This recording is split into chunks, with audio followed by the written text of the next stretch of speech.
அமெரிக்காவில் ஒரு college professor ஸ்டூடெண்ட்ஸோட அசைன்மெண்ட்டுக்கு feedback கொடுக்கறதுக்காக ChatGPT யூஸ் பண்ணியிருக்காரு. இதனால அசைன்மெண்ட் நோட்ஸில் இன்னும் டீட்டெயிலாக சொல்லு, விரிவாக எழுதுன்னு அவர் ChatGPTயில் டைப் பண்ண கேள்விகள்லாம் இருந்தது. அப்புறம் ஸ்டடி மெட்டீரியல்ஸ்லையும் அவர் AI யூஸ் பண்ணது தெரிஞ்சிருக்கு. இதனால ஒரு ஸ்டூடெண்ட் இப்போ காலேஜ் நிர்வாகத்துக்கிட்ட புகார் கொடுத்துருக்காங்க. ஏன்னா காலேஜில் ஸ்டூடெண்ட்ஸ் AI யூஸ் பண்ணக்கூடாது, அது சீட்டிங்னு ஸ்ட்ரிக்டாக சொல்கிறாங்க. ஆனால் ப்ரொஃபஸரே அதை யூஸ் பண்ணுறாங்க. இப்படி ப்ரொஃபஸரே AI யூஸ் பண்ணும்போது நான் எதுக்கு டியூஷன் ஃபீஸ் கட்டணும், என் பணத்தை திருப்பி கொடுங்க அப்படின்னு கேட்டிருக்காங்க.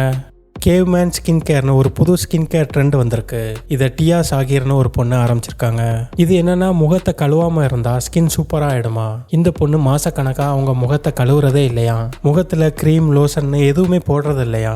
அவங்க முகம் இப்போ செதிலா ரஃப்பா இருக்கும். அது ஏன்னு கேட்டா, என் ஸ்கின் இவ்வளோ நாள் ரொம்ப டேமேஜ் ஆயிருந்துச்சு, இப்போ அதுவாகவே சரி பண்ணிக்குது, இந்த செதிலா வர்றதெல்லாம் பழைய டெட் ஸ்கின்னு சொல்றாங்க. இப்படிதான் ஸ்கின் ரீசெட் ஆகுமா.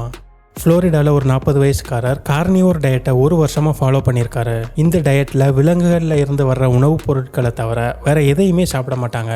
அதாவது இறைச்சி, மீன், முட்டை, பால், வெண்ணெய்னு சாப்பிடுவாங்க. ஆனால் காய்கறி, பழம், மாவுச்சத்து உள்ள உணவுகள்லாம் சாப்பிட மாட்டாங்க.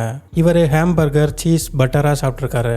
இதனால் இவருக்கு என்னாச்சுன்னா வெயிட் நல்லா குறைஞ்சுதான். அப்புறம் ரொம்ப எனர்ஜியாகவும் இருந்திருக்காரு. ஆனால் 8 மாதம் கழிச்சு அவரோட கை கால்களில் மஞ்சளாக ஏதோ வலிய ஆரம்பிச்சிருக்கு. உடனே பயந்து போய் ஹாஸ்பிட்டல் போயிருக்காரு. டாக்டர் பார்த்துட்டு ஜாந்தலாஸ்மாங்கிற ஒரு கண்டிஷன் வந்திருக்குன்னு சொல்லியிருக்காங்க. அது உடம்புல கொலஸ்ட்ரால் அளவு ரொம்ப அதிகமாக போயிட்டா அது தோல்ல சின்ன கொழுப்பு கட்டிகளா வர ஆரம்பிக்குமா.